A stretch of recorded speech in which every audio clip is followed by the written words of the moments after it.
এখনো লাকসামের কিছু মানুষ, আমি তো সাইফুল ইসলাম হিরু হুমায়ুন গুম হয়েছে। সাইফুল ইসলাম হিরু সাহেবের আমার মাদ্রাসার সভাপতি ছিলেন, উনার আমলে আমি হেড মুহাদ্দিস পোস্টে নিয়োগ পেয়েছি। ওনাদের চার মিয়া সুরুজ মিয়ার পারিবারিক যে মসজিদ, হিরু সাহেব বলেছে আপনি জুমা পড়াবেন, আমি জুমা পড়াচ্ছি, ঈদের নামাজ পড়াচ্ছি। আমি কাছ থেকে দেখেছি। ঈদের দিন আমাকে যখন মুসল্লিরা কবর জিয়ারতের জন্য টানাটানি করে, আধা ঘন্টা দেরি হতো, হিরু সাহেব কল করে বলতেন, মুহাদ্দিস সাহেব আমার পেটে ক্ষুধা লেগেছে, আপনাকে ছাড়া তো আমি খাবো না। এমন কোন ঈদ নাই আমাকে ছাড়া, যতক্ষণ পর্যন্ত উনার বাসায় আমি না গিয়েছি উনি প্লেট ধরবেন না, আপনি আসলে আমি খাবো, এর আগে আমি খাবো না। আমি কাছ থেকে দেখেছি। নেতৃত্বের যোগ্যতা আল্লাহ সবাইকে দেন না। ওই লাকসামের জালিমগুলো ওরা বুঝেছে সাইফুল ইসলাম হিরু সাহেব যদি জিন্দা থাকে, সে বাংলাদেশের যদি ব্যাংককও থাকে, ওই বিগত সরকারে যারা বড় বড় মন্ত্রী ছিলেন লাকসামে, তাদের এই সাহস নাই, কেন্দ্র দখল করতে তারা পারবে না। এই জন্য হিরু সাহেবকে গুম করেছে, ঠান্ডা মাথায় খুন করেছে এই জালিমগুলো। আজকে রাফসান হিরু সাহেবের ছেলে, এই অন্তর্বর্তী সরকার যারা গুম হয়েছে, খুন হয়েছে, তাদের তথ্য বের হচ্ছে। আমার বিশ্বাস লাকসামের যে যারা এই জালিম অত্যাচার, যারা জুলুম করেছে, মানুষকে গুম করেছে, খুন করেছে, সবাই তথ্য ইতিহাসে বের হবে, কোনো সন্দেহ নেই ইনশাআল্লাহ। আর আমরা সেটাই চাই, কি বলেন? আমরা আলেমরা কোন নির্দিষ্ট দলের নয়, কিন্তু আমাদেরকেও সাইনবোর্ড লাগাইতে অমুক হুজুর অমুক দলের। কারণ কোরআন হাদিসের কথা বললে অমুক দলের হয়ে যায়, কথা ঠিক না? তো আমার কথা হলো, আল্লাহ কি জালেমের পক্ষে থাকে নাকি মাজলুমের পক্ষে? যারা 5ই আগস্টে আজকে সাইদি সাহেবের কথা মনে পড়ে, আল্লামা সাইদি দেলোয়ার হোসেন সাইদি রাহিমাহুল্লাহ, উনি প্রাক্তন প্রধানমন্ত্রীকে বলেছিলেন,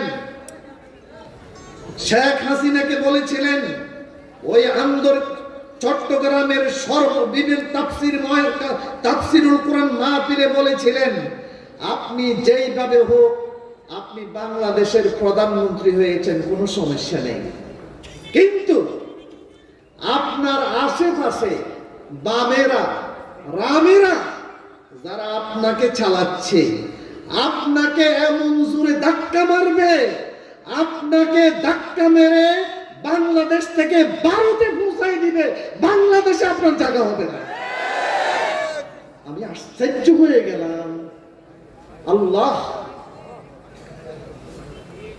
এই আলেমটাকে তিলে তিলে ক্ষয় করে ওই জালিম বিচারক মানিক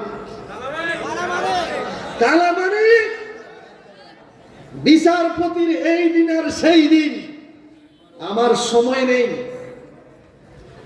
ও মানে নয়া দিগন্তের আমি খুতবায় আলোচনা করেছিলাম, বিচারপতি মানিকের সেই দিন আর এই দিন, সেই দিন আল্লামা দেলোয়ার হোসেন সাইদিকে আপনার কোর্টের মধ্যে গ্রিলের ইয়ার ভিতরে আসামি দাঁড় করাইয়া, আর মানিক সাহেব স্যারে বসে বিচার কার্য পরিচালনা করে রায় দিলেন।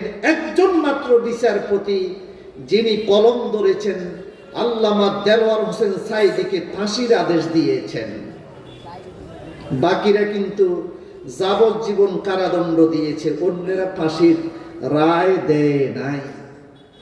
ওই মানিক কালামানিক, আল্লাহ আমাদেরকে প্র্যাকটিক্যাল দেখাই দিয়েছে। ওই সিলেটের কানাইঘাট না, ওখানে গিয়ে কলা পাতার মধ্যে শোয়া অবস্থায় মানিক সাহেবকে পাওয়া গিয়েছে, পাওয়া যায়নি। শুধু তাই নয়, যখন সিলেটের আদালতে যখন তাকে উঠানো হলো, আপনারা কি মনোযোগ দিচ্ছেন? সিলেটের আদালতে যখন তাকে উঠানো হলো, ফসা ডিম যখন নিক্ষেপ করা হচ্ছিল, এক আইনজীবী লাফ দিয়ে গিয়ে তাকে এমন জোরে ঘুষি মারলেন, বলল যে আল্লামা সাঈদীর ফাঁসির রায় দিতে পারে, আমার জীবন থাকতে তাকে জিন্দা রাখার দরকার নেই, তাকে মেরে ফেলা দরকার। আজকে মনে অনেক ব্যথা। তো সুতরাং বাংলাদেশ থেকে অনেক মাজলুমরা বিদেশে চলে যায় নাই।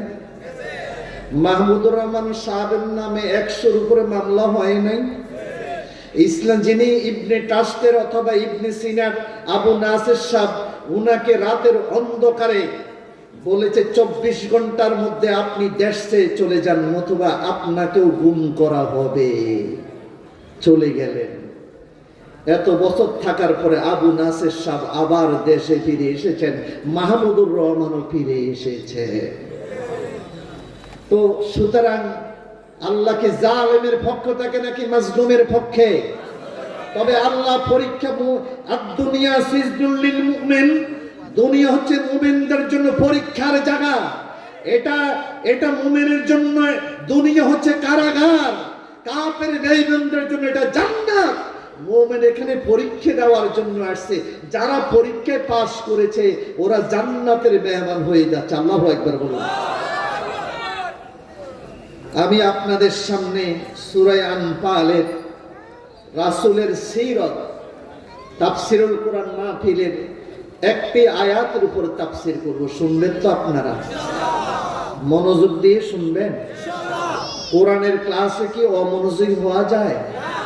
আমার নিজস্ব কথা বলবো না, মুফাসসির সাহেব ওই আয়াতের যে তাফসীর করেছেন সেটা হচ্ছে আমাদের নবীর জীবনীও শোনা হবে, আর উনাকে কি নির্যাতন করা হয়েছে জালেমের পক্ষ থেকে। আল্লাহ কি জালেমের পক্ষে ছিলেন নাকি মাজলুমের পক্ষে ছিলেন? আল্লাহ সুবহানাহু ওয়া তাআলা, আমার আলোচনার বিষয় হচ্ছে আল্লাহ কখনো জালেমের পক্ষে থাকে না, আল্লাহ সব সময় মাজলুমের পক্ষে থাকে। আল্লাহু আকবার বলেন। আবারও আমার সাথে আউযু বিল্লাহ পড়েন। আউযু বিল্লাহি মিনাশ শাইতানির রাজীম। বিসমিল্লাহির রহমানির রহিম। قال الله تعالى وإذ يمكر بك الذين كفروا ليثبتوك أو يقتلوك أو يخرجوك ويمكرون ويمكر الله ويمكرون ويمكر الله والله خير الماكرين। আল্লাহু আকবার বলেন। সূরা আনফালের যারা তাফসীর পড়েন, সূরা আনফালের 30তম আয়াত। তাফসীরে লেখা, হাবিব আপনাকে আমি অনেক নেয়ামত দান করেছি। মদিনা শরীফ যখন উনি চলে গেলেন, আয়াতগুলি মদিনাতে নাজিল হয়েছে। আল্লাহু আকবার বলেন। সূরা আনফালের অনেক আয়াত বদরের যুদ্ধে নাজিল হয়েছে। হাবিব আপনাকে আমি অনেক নেয়ামত দান করেছি, একটা নেয়ামতের কথা আমি আপনাকে স্মরণ করিয়ে দিচ্ছি। আল্লাহু আকবার বলেন। وَإِذْ يَمْكُرُ بِكَ الَّذِينَ كَفَرُوا وَإِذْ মুফাসসিরিন কিরাম যারা আরবি পড়েন, মাদ্রাসায় পড়েন, যত জায়গায় ইজ আছে উযকুর, হাবিব আপনি স্মরণ করুন সেই সময়ের কথা। ইয ইয়ামকুরু বিকাল্লাযীনা কাফারু, যারা কাফের, আবু জেহেল, উতবা, সাইবা, উমাইয়া, ওরা আপনার বিরুদ্ধে একটা ষড়যন্ত্র করেছে আপনাকে মারার জন্য। কাকে মারার জন্য? আসতে বল, কথা কি বুঝেন? আপনি কিসের পরীক্ষা দিয়েছেন? আপনার তো জামা খুলে উলঙ্গ করা হয়নি, আপনাকে তো উলঙ্গ করে আগুনে নিক্ষেপ করা হয়নি। আমাকে বিগত সরকারের আমলে অনেকে বলতেন, মুহাদ্দিস হুজুর খুব বিপদে আছি, মামলা 5-6টা। আমাকে সমস্যা কি? পরীক্ষা শুরু। আওয়ামী লীগ যদি আরো 20 বছর থাকতো, মোমেনদের ইমানের আরো পরীক্ষা হয়ে যেত। আমি বলে আরো থাকো, কারণ আমাদের পরীক্ষা দরকার আছে। এখনো হুজুররা ঠিক হয় নাই, দেন না? ওই মাঠের নামাজ ভূতি হচ্ছে না বই হচ্ছে, কাড়াই হচ্ছে না বসি হচ্ছে, ফেসবুকে সরগরম। আর বুঝি খাইতে কামান নাম নেগে জাতির এই ক্রান্তি লগ্নে ওই হিন্দুস্তানের হিন্দুরা, হিন্দুয়ানি যারা রয়েছে, ভারতের দোষর, ওরা এখনো এইভাবে তাক করে তাকিয়ে আছে। কথা ঠিক কিনা? আর আপনারা এখনো আছেন ছোটখাটো ফুরুড়ি নিয়ে কাফের ফতুয়া দেন। এগুলি আল্লাহর হস্তে বাদ দিয়ে দেন। আজকে সময় এসেছে, ওয়াহাবি নাই, সুন্নি নাই, হেফাজত, তাবলীগ, চরমোনাই, শাসনতন্ত্র আন্দোলন, তারপরে দিয়ে আপনার খেলাফত মজলিস, এত ভাগ করেন না। সুন্নি ওয়াহাবি ভাগ করে দরকার নাই, সবাই একই প্ল্যাটফর্মে চলে আসেন। কথা ঠিক কিনা? হাবিব, স্মরণ করুন সেই সময়ের কথা। আমি আপনাকে অনেক নেয়ামত দান করেছি, তবে এর মধ্যে একটা নেয়ামত হয়েছে, আপনি যখন মক্কা শরীফে ইসলামের দাওয়াত দিচ্ছিলেন, তখন আপনার বিরুদ্ধে 3টা ষড়যন্ত্র করা হয়েছে। কয়টা? সবাই কথা বলতে হবে, কয়টা? ওয়াজ কিছু পকেটে কলমে নিয়ে যাবেন। সারা রাত ইউসুফ জোলাইকার কাহিনী শুনিয়েছে হুজুরে। বাংলাদেশও এরকম ওয়াজ চলে, রাতে 2টা পর্যন্ত। 4টার সময় খিচুড়ি আর বিরিয়ানি পাওয়া যায়। ফজরের নামাজের দরকার নেই। ফজরের নামাজ কি দরকার নেই, আপনারা পড়েন আমার বিশ্বাস। তবে আমি বলি, অনেক আগে যুবকদেরকে দেখতাম, এখন মসজিদে ফজরের সময় যুবকের সংখ্যা একেবারেই কম। আপনারা যারা ওয়াজ শোনেন, তবে আপনারা এখানে যারা বসেন তারা পড়েন। তবে অন্য জায়গায় দেখে আর কি বুড়া বুড়া কয়েকটা ছাড়া যুবকদেরকে বিশেষ করে ফজরের সময় মসজিদে খুঁজে পাওয়া যায় না। রাগ করবেন না, ওয়াজ শুনবেন আর ফজরের সময় ঘুম যাবেন, আপনি ওয়াজের কি তাসির হবে? একজন মুমিন, নামাজ এমন এক ইবাদত, যতদিন দাঁড়িয়ে পড়ার শক্তি আছে দাঁড়িয়ে পড়তে হবে। দাঁড়ানোর শক্তি নাই, বসে পড়তে হবে। বসার শক্তি নাই, ইশারা ইঙ্গিতে পড়তে হবে। এরপরে নামাজ ছেড়ে দেওয়া যাবে। মুহাদ্দিসিনে কেরাম লেখেন, শরীয়তের ওজন নাই, আপনি ঘুম যাইয়া নামাজ ছেড়ে দিয়েছেন।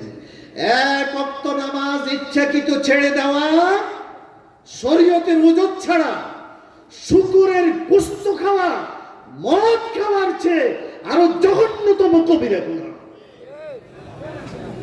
যুবকরা, আমি আপনাদেরকে বিনীত অনুরোধ করব, যতদিন বাংলার জমিনে ফজরের সময় জুমার দিন যেরকম মসজিদগুলি ভর্তি হয়, ফজরের সময় যতদিন এই বাংলার মসজিদ ভর্তি না হবে, ততদিন এই দেশে ইসলামিক শাসন কায়েম হওয়া অনেক কঠিন হয়ে যাবে।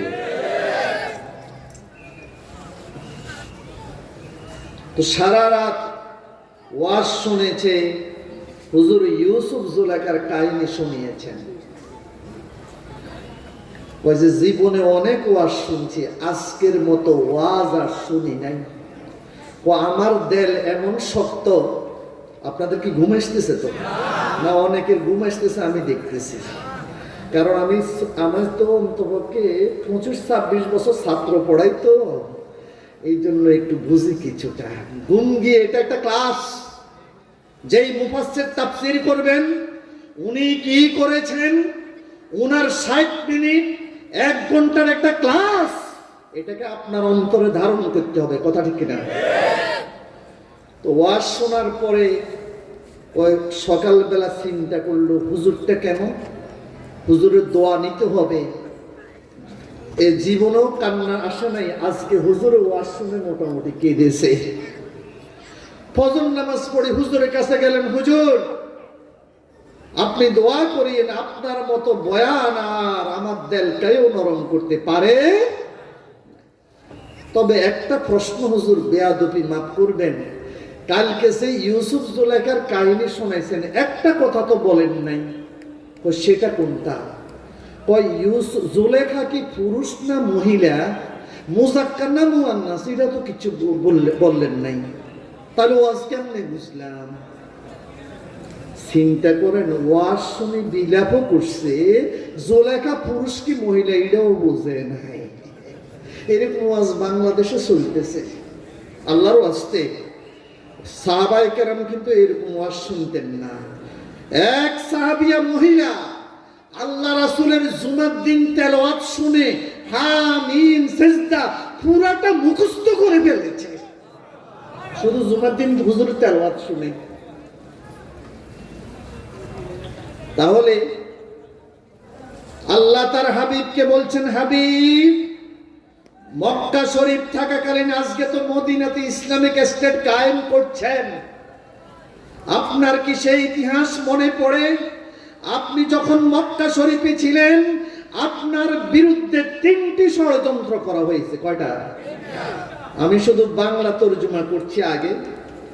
ওয়াইদ ইয়ামকুরু বিকাল্লাযীনা কাফারু, হাবিব স্মরণ করুন সেই সময়ের কথা, যে যারা কাফের তারা যে আপনার বিরুদ্ধে ষড়যন্ত্র করেছে। 3টি ষড়যন্ত্র আপনার বিরুদ্ধে করেছে। 1 নম্বর, দারুন নদওয়াতে একটা মিটিং বসেছিল, আবু জেহেল সেখানে সিংহাসনে বসতো আর আল্লাহ রাসূলের বিরুদ্ধে যত ষড়যন্ত্র বসে বসে করত। বাংলাদেশও দারুন নদওয়া ছিল বঙ্গভবন। আস্তে কথা বলেন কেন? কিছু কিছু মন্ত্রী, প্রধানমন্ত্রী, মন্ত্রীদের নিজাম হাজারি প্রথম আলোতে এসেছে, জয়নাল হাজারীর শিষ্য, নাম শুনছেন তো? আস্তে কথা বলেন কেন? নিজাম হাজারী সাহেব ও ছিল চট্টগ্রাম নাসির, বর্তমানে যে মেয়র হয়েছে বিগার সন্ত্রাসী খুনি, এই নিজাম হাজারী ছিল। জয়নাল হাজারী চিন্তা করলে আমার মুরিদ বানানোর দরকার, এরকম ক্যাডার অস্ত্র না চালাইতে পারলে কি আর হয়নি, বুঝলেন না? নিজাম হাজারী আনে, তাকে বানাইছে সাগরেদ বানাইলেন। একরাম উপজেলা চেয়ারম্যান, দুজনের মধ্যে গন্ডগোল লাগছে। দিনে দুপুরে নিজাম হাজারী একরামকে হত্যা করে ডাইরেক্ট আগুনে জ্বালাই দিছে। জয়নাল হাজারীকে মোটামুটি পাওয়ার তো তোমার বেশি। বোঝা গেল জয়নাল হাজারী থেকে নিজাম হাজারীর পাওয়ার কি। হাজার হিসেব মারা গেলেন, আরো হাজার হিসাব নিজার হাজারে মোটামুটি ফেনী পুরাটা দখল করছে। তাও গাটলা একটা বানাইছে, গাটলার মধ্যে বসে পুরা ফেনীকে নিয়ন্ত্রণ করতেন নিজাম হাজারী। প্রথম আলোতে লেখে, এটি কিন্তু আপনাদের কাছে কিচ্ছা কাহিনী না, আমি কিন্তু ডায়েরিতে কত তারিখ প্রথম আলোর হেডলাইন সহ লিখেছি। এদেরকে চিনা দরকার। যুগ যুগ ধরে তগুতি শক্তি, কোরআন বলছে এদেরকে তগুত, ফেরাউন নমরুদের উত্তরসূরিরা যুগ যুগ ধরে রাষ্ট্র ক্ষমতা নিয়ে আলেম ওলামাকে এরকম নির্যাতন করেছে। মুসা নবীকে নির্যাতন করেছে, ইব্রাহিম খলিলুল্লাহকে দেশ ত্যাগ করিয়েছে। সেই নিজাম হাজারী 7 তলা বিল্ডিং বানাইছেন। ইটালি থেকে মার্বেল টাইলস এনেছেন, 7 তলা ভবনের ইটালি থেকে। আর ফার্নিচার এনেছেন তুরস্ক, মালয়েশিয়া থেকে। টাকা কার? আস্তে কথা বলেন। আপনাদের জোকের মতো এই কৃষি, এই দ্রব্যমূল্যের ঊর্ধ্বগতি জোকের মতো ছুষে ছুষে টাইলস আনে ইটালি থেকে, ফার্নিচার এনেছে সিঙ্গাপুর আর তুরস্ক থেকে এবং মালয়েশিয়া থেকে। 5 আগস্ট সে সরাসরি তার বাহিনীকে বলল সরাসরি গুলি করতে হবে। ফেনীতে নিজে তার বাহিনী গুলি করে সরাসরি দিনে দুপুরে 9 জনকে হত্যা করেছে। 9 জন। 2টার পরে এই তগুতি শক্তি নিজাম হাজারি ভারতের ফাঁড়ি দিয়ে বর্ডার দিয়ে চলে গেল। আর 5 আগস্টের সন্ধ্যাবেলায় কথাটা বলছিলাম, প্রধানমন্ত্রীর কাছেও সবাই যেতে পারে না, এদের স্পেশাল লোক থাকে কি থাকে না। নিজাম হাজারে আকাশুল খাস শিষ্যরা ছাড়া 7 তলা ভবনে কেউ ঢুকার অধিকার ছিল না। 5 আগস্টের সন্ধ্যার পরে ফেনীর জনগণ 7 তলার ভিতরে ঢুকে ফার্নিচার সব নিয়ে আর তার বাড়ি তছনছ করে আগুন দিয়ে জ্বালিয়ে দিয়েছে। আমাদের নবীর বিরুদ্ধে এরকম হয়েছে। সাইদি সাহেব না, শুধু নিজামী সাহেবরে ফাঁসির মঞ্চে যখন রাত্রে 12টা 1 মিনিটে যখন ফাঁসি দেওয়া হয়, আমি কিন্তু তখন মিডিয়ার সামনে বসা, মেনে নিতে খুব কষ্ট হয়েছিল সেই দিন। শাহবাগে গিয়ে ওই নামদারি জালেম ইসলামের দোষর আলেম নামদারি ফরিদউদ্দিন বাজুর সেখানে শাহবাগে গিয়ে খানা খায়, আর সে বলে সোয়াবের কাজ করেছে। এদেরকে চিহ্নিত করেন। আরেকদল তো দুনিয়া থেকে জান্নাতের সার্টিফিকেট দিয়ে দিছে। হালুয়ার রুটি খুব মজা, সরকারি হালুয়া না, খুব মজা, ভালো করে খাও। ও এখন আরেকজন বাইতুল মুকাররমের মতো এক পবিত্র মসজিদকে আজকে সারা ওয়ার্ল্ডে প্রমাণ করিয়েছে হুজুররা জঙ্গি হতে পারে। মাদ্রাসার ছেলেদেরকে এনে জুমার দিন যেই দৃশ্যটা দেখাইলো, ওরা কারা ওদেরকে চিনে রাখা দরকার। কথা লিখতে মনে অনেক কষ্ট আছে। তাহলে এই ষড়যন্ত্র তাগুতি শক্তি, আবু জেহেল ছিল তাগুতি শক্তি। আল্লাহ তার হাবিবকে বলছেন, হাবিব মনে পড়ে আজকে মদিনা শরীফ রাষ্ট্র কায়েম করেছেন, অতীতের স্মৃতি মনে পড়ে? মক্কা শরীফে আপনার বিরুদ্ধে 3টা ষড়যন্ত্র হয়েছে। কয়টা? 1 নাম্বার ষড়যন্ত্র করেছে লিউসবিতু। ওই আবু জেহেল দারুন নদওয়াতে বসেছে। দারুন নদওয়া ছিল যেখানে বসে তার বড় বড় নেতাদেরকে নিয়ে আমাদের নবীর বিরুদ্ধে ষড়যন্ত্র করা হতো। দারুন নদওয়া বসে 3টা সিদ্ধান্ত নিল। লিউসবিতু, আপনাকে বন্দি করে রাখবে একটা নির্জন ঘরে, খানা দানা না দিয়ে মৃত্যু পর্যন্ত ঘরের মধ্যে রেখে আপনাকে সেখানে মেরে ফেলবে। 1।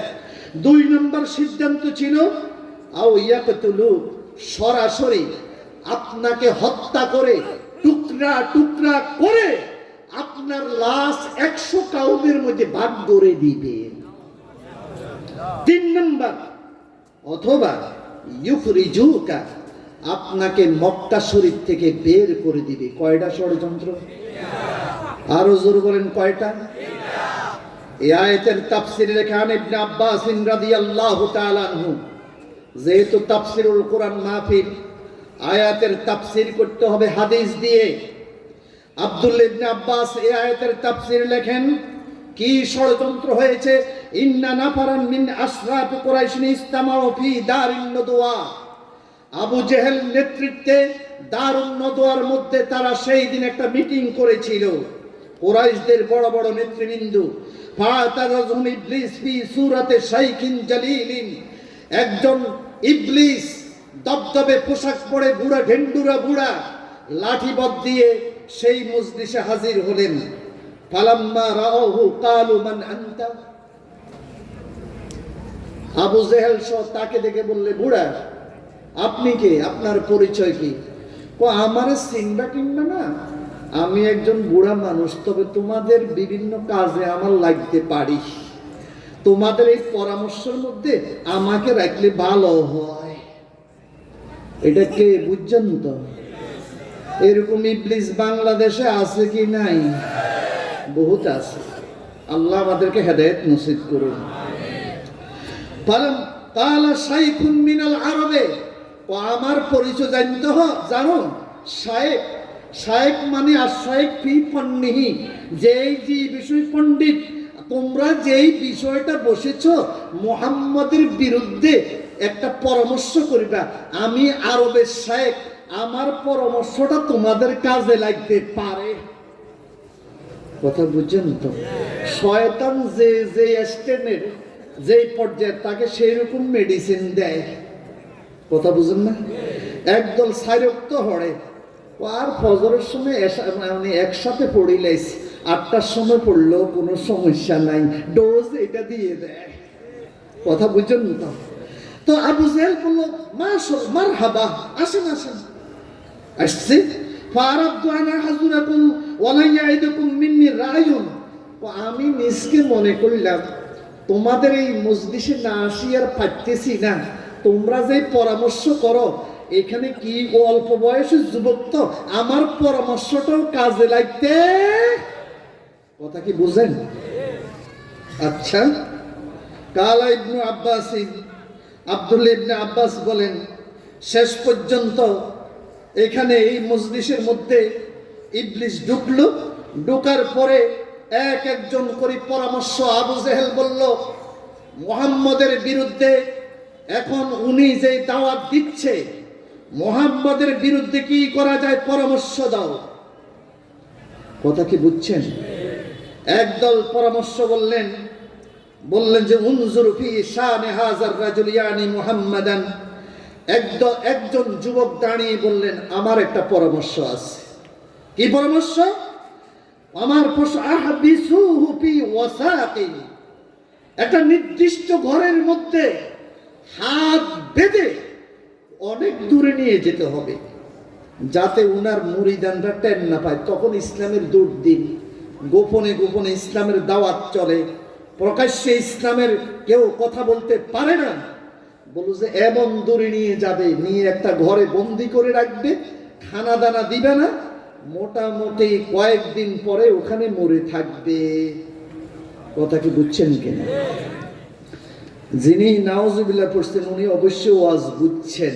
মানে আল্লাহর কাছে আমরা এই জাতীয় কাজ থেকে কি চাই? পানা ছাড়ছেন। ইবলিস দাঁড়াই বলল, আমার একটা বক্তব্য আছে। কয় কি? এটা করা যাবে না। ওই কেন? ওই মুহাম্মদের গোপন বাহিনী যদি খবর পায় যে মুহাম্মদকে এরকম নির্জন করে বাঁধা হয়েছে, কিছুই মানবে না, ওই ঘর ভেঙ্গে চুরমার করে মুহাম্মদকে উদ্ধার করে ফেলবে। আরো জোরে বলুন আল্লাহু আকবার। মুহাম্মদের সাথীরা সাহাবায়ে কেরাম আপনাদের মতো মহব্বত করতেন নাকি?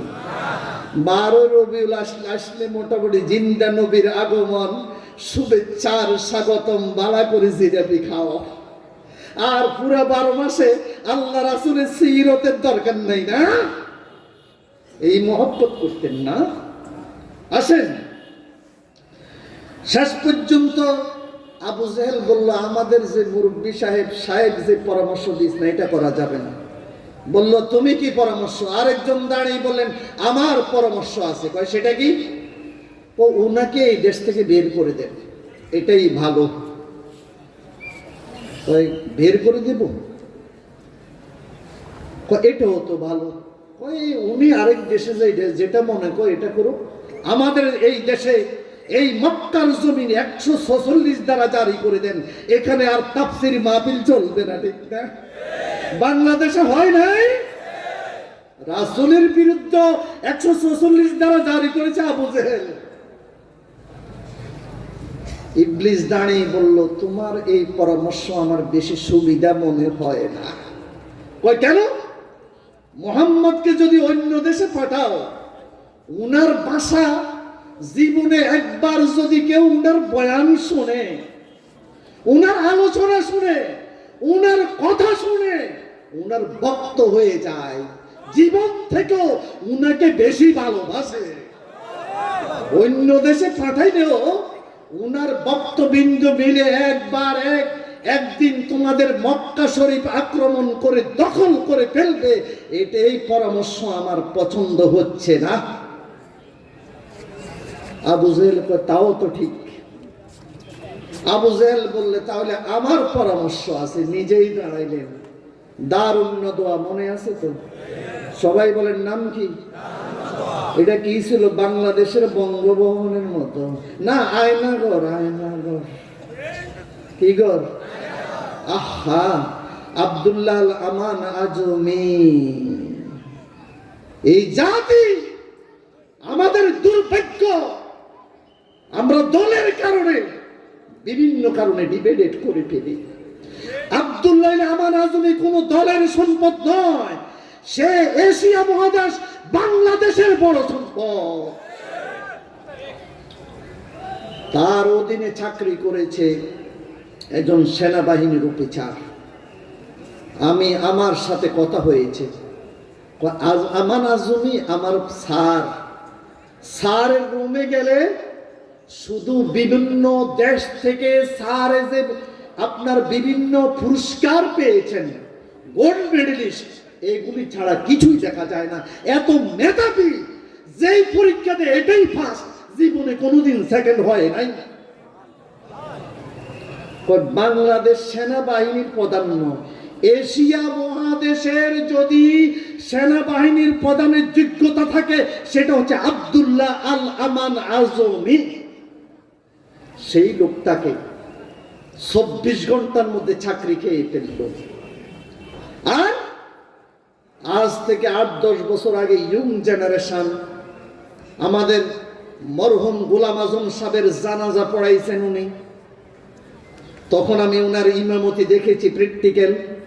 নওজোয়ান বীর পুরুষ রাতের অন্ধকারে ওনার ক্যামেরা ভেঙ্গে চুরমার করে ওই আয়নাগর যারা বানাইছে খুনি হাসিনা, সেই দিন ধরে নিয়ে ওরাকে আয়নাগরে ঢুকানো হলো। আজকে এই লোকটা যখন বের হয়েছে, বুড়ো হয়ে গিয়েছে, আর সে বলল আয়নাগরে আমাকে রেখেছে। সর্বপ্রথম যেদিন চোখ খোলা হলো, যেখানে টাঙ্গাইল ঢাকার অদূরে একটা নির্জন জায়গায় যখন রাখা হলো, উনি চোখ মেলে চোখ খুলে বললেন আলহামদুলিল্লাহ, আল্লাহ করিম, আল্লাহ করিম, আল্লাহ করিম। আল্লাহ 8 বছর আমি জীবনে তোমার আকাশ দেখিনি, তোমার ছাদ দেখিনি, তোমার সূর্য দেখিনি, আমি পানি দেখিনি। আল্লাহ করিম, তুমি আজকে 8 বছর পরে আমাকে দেখার সুযোগ দিয়েছ। আর উনি বলেছেন আমার চোখের পানি, তোমরা যে গামছা দেখেছ, আমাকে যেখানে রাখা হয়েছে, গুনগুন কান্নার আওয়াজ, আজান শুনতে দিত না, নামাজের সময় কখন হয় তাও জানতাম না। এইভাবে 8 বছর কাটিয়েছি। আমার চোখের পানি যা গিয়েছে, যদি তোমাদের বাড়ির পাশে ডোবা নালা হয়, এরকম একটা ডোবা নালা পরিপূর্ণ হয়ে যাবে আমার চোখের পানিতে।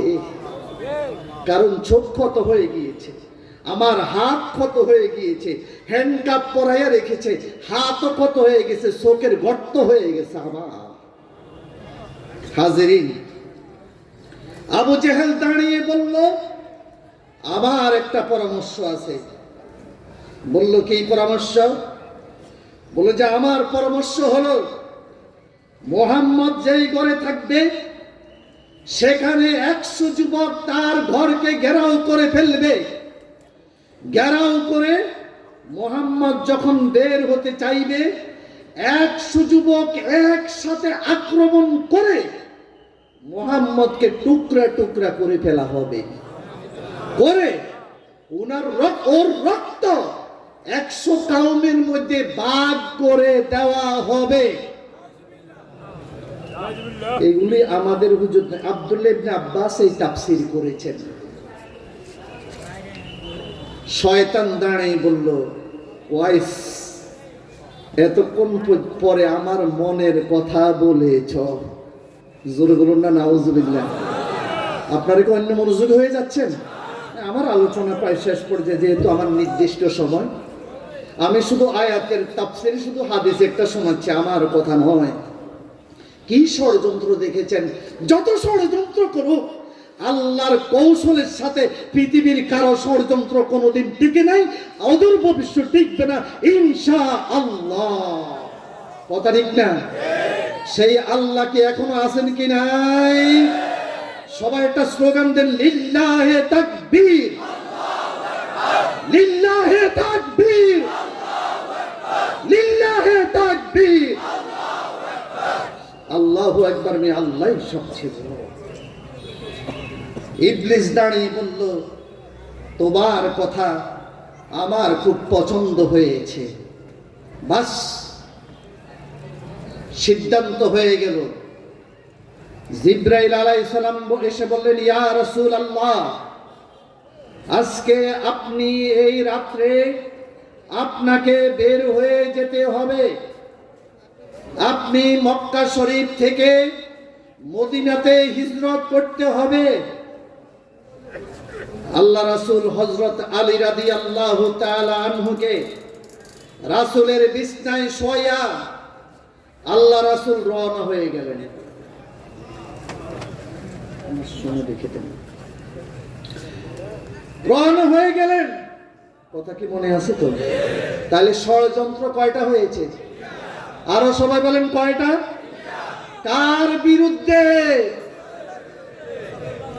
যিনি সারা বিশ্বের রহমতাল লিল আলামিন, সকল নবীদের শ্রেষ্ঠ নবী, খাতামুন নবিয়্যিন, ওনার বিরুদ্ধে কয়টা ষড়যন্ত্র করা হয়েছে? আরো জোরে বলুন কয়টা?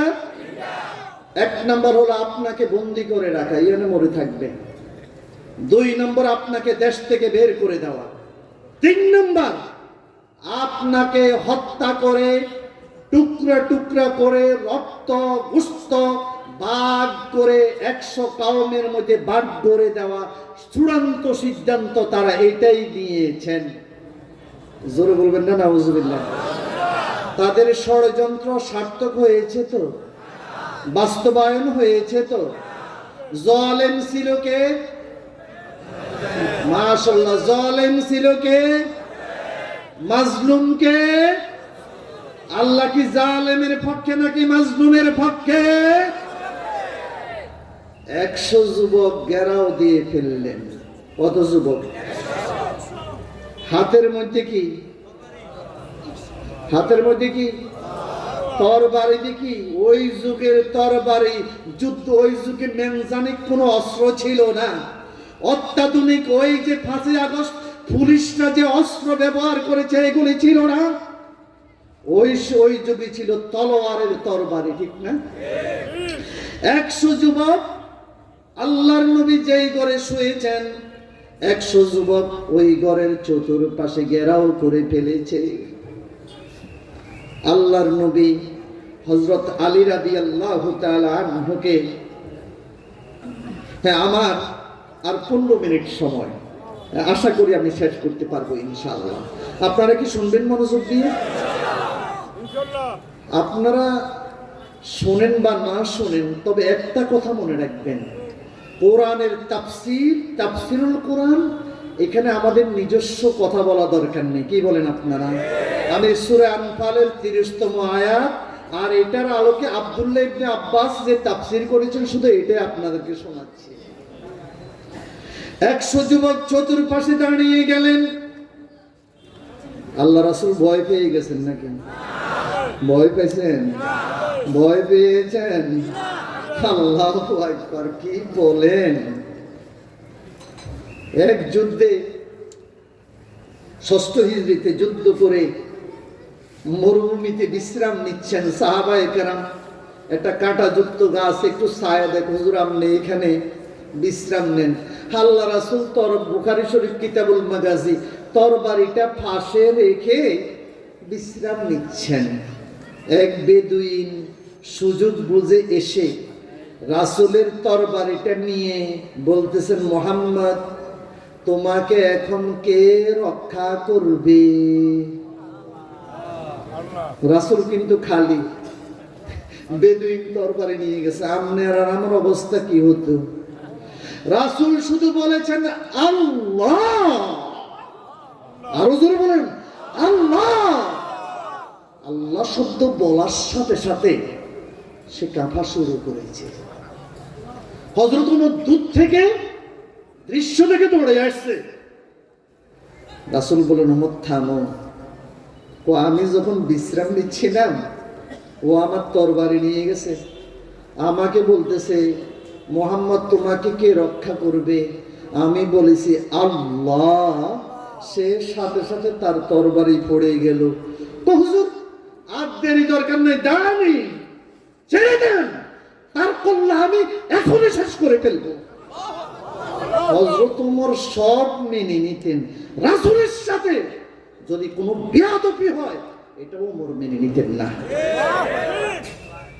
বদরের যুদ্ধে 70 জন হত্যা হয়েছে, 70 জনকে বন্দী করেছে। রাত্রিবেলা আল্লাহ রাসূলের চাচা আব্বাসের কান্নার আওয়াজ শোনা যায়, গুনগুন শোনা যায়। রাসূলের আপন চাচা আব্বাস, রাসূল রাত্রে ঘুম যাচ্ছেন না, আপন চাচার আবু জেহেল চাচা মারা গেছে। তো সকাল বেলায় রাসূল নামাজ পড়ে বললেন, আশিরু আলাইয়া আইয়ুহান নাস, হে মানুষ সকল পরামর্শ দাও। 70 জনটা তো শেষ হয়ে গেল, হত্যা হলো, বাকি 70 জন কি করব? আবু বকর বলতেছেন, হুজুর আমরা তো গরিবী হালাতে আছি, আর বড় নেতা সব শেষ, রিফাতি নেতা, আর জীবনে বেয়াদবি করতো না। আমাদের অনেক মুসলমান বন্দী আছে মক্কা, এদেরকে ছেড়ে দিয়ে কিছু টাকা পয়সাও নেন আর বন্দীদেরকে মুক্তি করেন। রাসূল বললেন, পরামর্শ ভালো। ওমর ওমর তুমি আসো। আল্লাহু আকবার বলেন না। ওমরে কি পরামর্শ দিছে জানেন নেই? কয় যে আমার পরামর্শ হলো, আমার নিজস্ব লোক যদি আপনার বিরুদ্ধে বদরের যুদ্ধে এসে থাকে, আমার রক্ত সম্পর্কে কোনো আত্মীয়, আমি নিজ হাতে তাকে হত্যা করব, কোনো ছাড় দেওয়া হবে না, হবে না, হবে না। এবং রাসূলকে বলছে, ওরা যদি সুযোগ পাইতো আপনাকে কি ছেড়ে দিত? রাসূল বলেন, ওমর আপনিও ভালো পরামর্শ দিচ্ছেন। এই কথা যদি মানে, তাহলে রাসূল আপন চাচাকে নিজে হত্যা করতে হয়, হযরত আলী তার আপন ভাই আলীকে হত্যা করতে হয়। রাসূল আবু বকরের পরামর্শ গ্রহণ করেছেন, আয়াত নাজিল হয়েছে হযরত ওমরের পক্ষে। আল্লাহু আকবার বলেন। তো যেটা বলতেছিলাম, রাসূল কোন বাতিলকে ভয়, 100 যুবকের সামনে আল্লাহ রাসূল বীর দর্পে রওনা হয়ে গেলেন। প্রশ্ন হলো, হুজুর 100 যুবক তরবারি দিয়ে আমাদের রাসূলকে আঘাত করেননি? যখন রাসূল বের হয়ে গেছে, একজন দাঁড়িয়ে আছে মুসাফির ফতি, বলছে, মা তানতাজিরুন, এই যুবকরা তোমরা কার জন্য অপেক্ষা করছো? লাম তাজিরু মুহাম্মাদান, আমরা মুহাম্মদের জন্য অপেক্ষা করছি। মুহাম্মদ এখান থেকে বের হলে তাকে টুকরা টুকরা করে ফেলবো। ওই ফতিক বলতেছেন, ওয়াল্লাহি, আল্লাহর কসম করে বলি, খাইয়াবাকুমুল্লাহ, আল্লাহ তোমাদেরকে ধ্বংস করুক। আমি নিজে স্বচক্ষে দেখেছি, মুহাম্মদ এই মাত্র তোমাদের চোখের সামনে দিয়ে বের হয়ে চলে গিয়েছে। আল্লাহু আকবার। তো আসতে বললেন, সাহায্য করেছেন কে? নয় বিগত সরকার যেই সব প্রত্যেক জায়গায় যেইভাবে সেটিং করেছে, এটা কুদরতি ফায়সালা, এটা আসমানি ফায়সালা নয়, এটা সম্ভব ছিল না, ছিল না, ছিল না, কথা ঠিক না। রাসূল চলে গেলেন গারে সাউদ, এটা হলো গারে হেরা, আর এটা কি গারে সাউর। আমি উঠেছি, গারে হেরাতে উঠেছি 2006 সালে রাসূলের স্মৃতি দেখার জন্য। আল্লাহ তৌফিক দিয়েছেন। এরপরে গিয়ে আর দেখলেও ভয় লাগে, আর সাহস হয় না। গারে সাউরে গিয়ে দেখলাম, মনে হয় যেন এরকম একটা পাথর সুন্দর সামিয়ানার মতো মনে রাসূলকে ডেকে রেখেছিল সেই দিন। রাসূল যে গর্তের ভিতরে ঢুকেছেন সেখানে ভিতরে ঢুকলাম। ওরা পিছনে তালাশ করা শুরু করলো। সবাই যেতে যেতে আল্লাহ রাসূল হযরত আবু বকরকে নিয়ে গারে সাউরের ভিতরে ঢুকলেন। ওরা চলে গেল। যেতে যেতে ওরা গারে সাউরের উপরে উঠল। আমি সংক্ষেপে বলছি, যেহেতু আমার সময় শেষ, আমার সময় শেষ হয়ে যাচ্ছে আর 8 মিনিট। গারে সাউরে ওরা উঠে গেল রাসূলকে ধরার জন্য। আবু বকর রাদিয়াল্লাহু তাআলা আনহু বললেন, ইয়া রাসূলুল্লাহ, ওরা তো নিচের দিকে তাকাইলে আমাদেরকে দেখে ফেলবে, এখন কি অবস্থা হবে? রাসূল বললেন, আবু বকর, লা তাহজান ইদ ইয়াকুলু লিসাহিবিহি ইদ হুমা ফিল গার।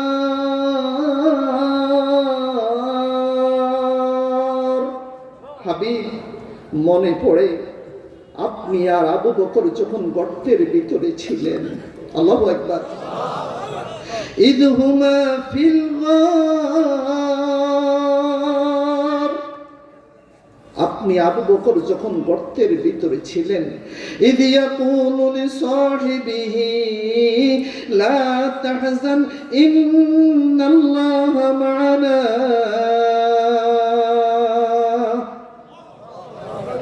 আবু বকর আপনাকে বলেছিল, আবু বকর আপনাকে বলেছিল এখন কি অবস্থা হবে? আপনি বলেছিলেন, আবু বকর, লা তাহজান, চিন্তা করো না, ইন্নাল্লাহা মা'ানা, আল্লাহর সাহায্য আমাদের সাথে আছে আছে আছে। আল্লাহু আকবার। রাসূল বাতিলকে কোনো ভয় করতেন না। তাফসীরে এসেছে, রাসূল আবু বকর বললেন, লাউ জাউ হা হুনা, তারা যদি এখান দিয়ে আসে, আমরা লাযাহাবনা মিন হা হুনা, আমরা এখান দিকে ডাইরেক্ট বের হয়ে যাব। গর্তের ভিতরে আবু বকর বলতেছেন, রাসূল বলছে তারা যদি এখান দিয়ে আসে আমরা এখান দিয়ে বের হয়ে যাব। এখানে পথ কোথায়?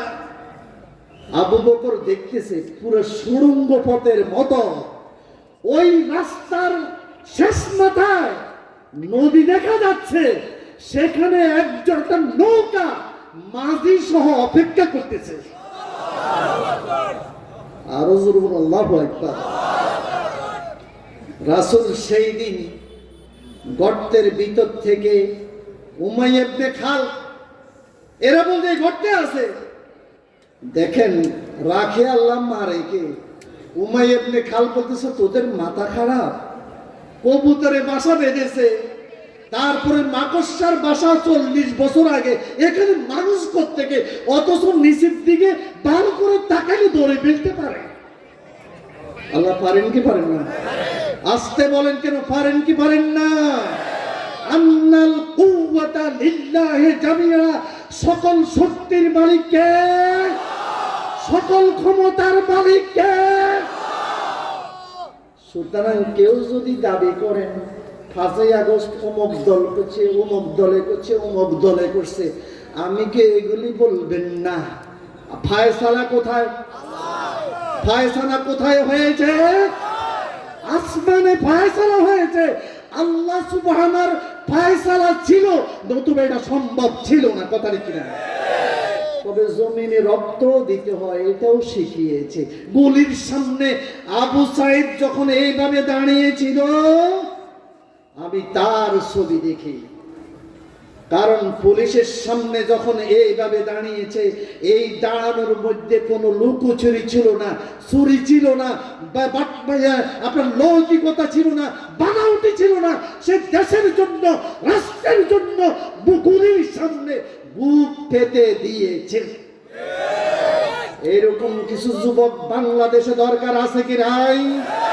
ইসলামী বিপ্লবের জন্য, কোরআনের আইনের জন্য কারা কারা রাজি আছেন প্রয়োজনে বাংলার জমিনে রক্ত দেব, বাতিলের সামনে মাথা নত করব না, করব না, করব না, কারা রাজি আছেন?